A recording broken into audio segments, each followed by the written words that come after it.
Est-ce que le Coran impose le port du voile aux femmes? Le port du voile aux femmes, d'après les textes coraniques, est une obligation, La comme le ilaha fait illallah wahdahu la d'aider sharika lah. son prochain est une obligation. Mais est-ce que tout le monde le fait?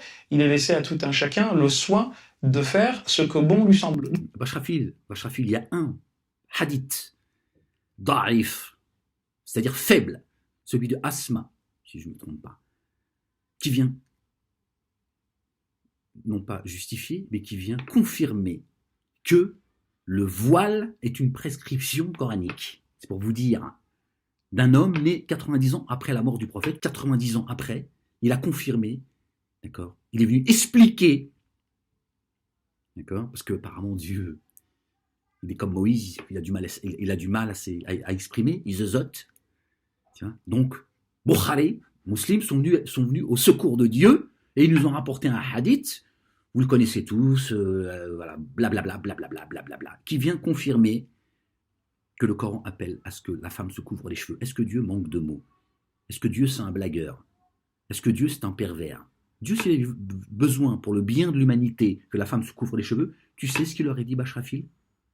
Il aurait dit une chose très simple, que la femme se couvre les cheveux. Affaire classée.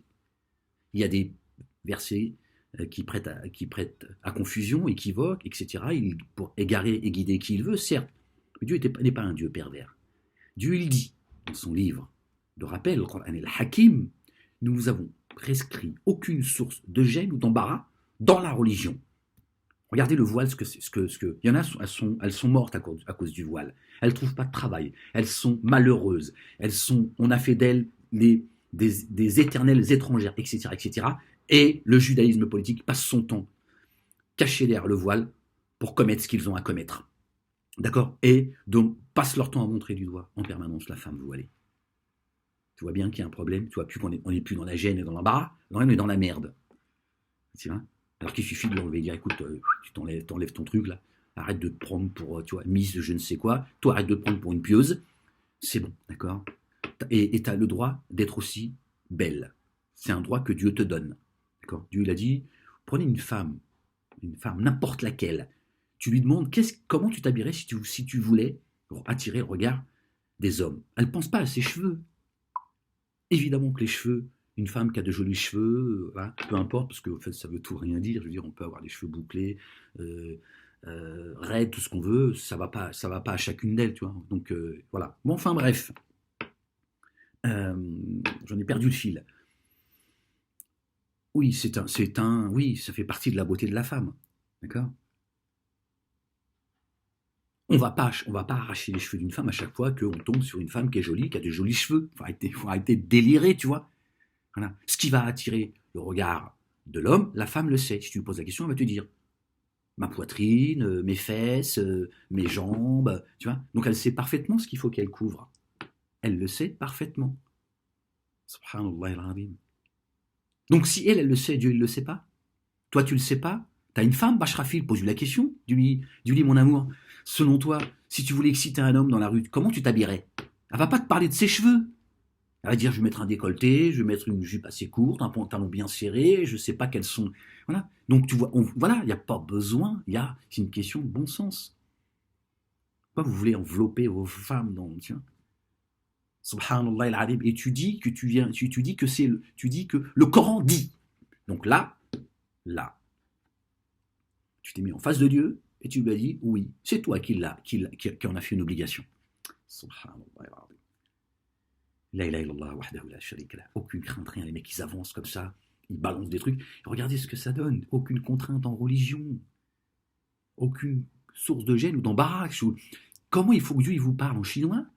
Je comprends pas. Dieu parle toutes les langues pourtant. Il inspire qui il veut dans sa langue. Tu vois bien qu'on a dépassé le stade de la gêne et de l'embarras. Voilà ce que la violence que génère votre voile. À un moment donné, tu t'arrêtes, tu dis, bon, attends, il y a un problème. Alors, même si c'était une obligation, qui ne l'est pas, tu dis, attends, même si c'était une obligation, la religion, d'accord, Dieu est un Dieu intelligent, évidemment, il a prévu le coup. Tu dis, bon, on l'enlève. Ouais, t'as des femmes, moi, je suis prête à mourir pour le voile et tout. Voilà ce que vous avez fait de votre secte. Voilà, vous avez fait de votre secte. Voilà. C'est la religion du voile. Ça fait des années que je vous le dis. C'est la religion du voile. Subhanallah al-azim. Voilà, comment Nous autres, ce que nous disons, me c'est perds. quoi?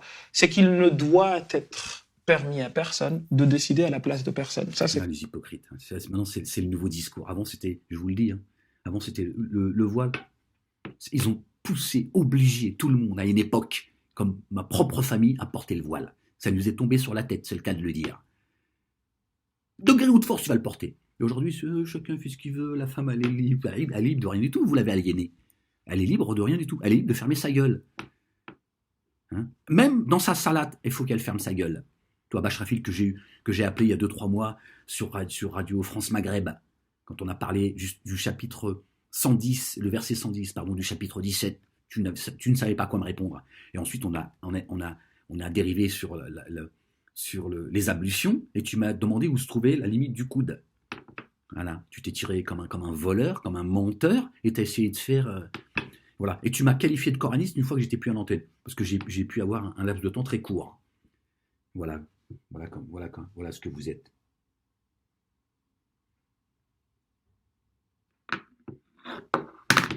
Non, je vais retourner mon téléphone parce que... La ilaha illallah wahdahu la sharika lah. Bon, j'ai reçu un message et ça m'a fait perdre le fil en fait. Donc je l'ai retourné. Je répondrai au fiston tout à l'heure, Inch'Allah. c'est coraniquement prouvé. On doit en France avoir le courage de lutter pour une liberté totale de la femme. Et pour moi, la liberté totale de la femme n'existera qu'à partir de l'instant où elle pourra disposer de son corps comme bon lui semble. Ce discours d'hypocrite, ça devient insupportable. Ils essaient de se tirer par la porte de derrière. La femme, il faut qu'elle puisse jouir de son corps comme elle le demande, alors qu'avant c'était le fouet, tu vois. Et aujourd'hui, il faut même qu'elle aille se baigner, il faut tout. Subhanallah al-azim, il faut qu'elle crie haut et fort qu'elle est républicaine. Ils font dire des choses mensongères à Dieu, subhanallah al-azim, et ils appuient leur dire par un hadith, un seul, celui de Asma, qui est reconnu selon eux comme da'if, c'est vous dire. Hadith mais faible. Subhanallah al-azim. La ilaha illallah wahdahu la sharika lah. Bon allez, je vais vous laisser là-dessus. Certainement, moi et mes messagers, nous vaincrons. Nous nous sommes fait un devoir de donner la victoire aux croyants. L'avenir appartient aux gens pieux. L'avenir appartient au lendemain. 1000 ans. 1000 ans ici, pas plus. Puis après tu reviens. La ilaha illallah wahdahu la sharika lah.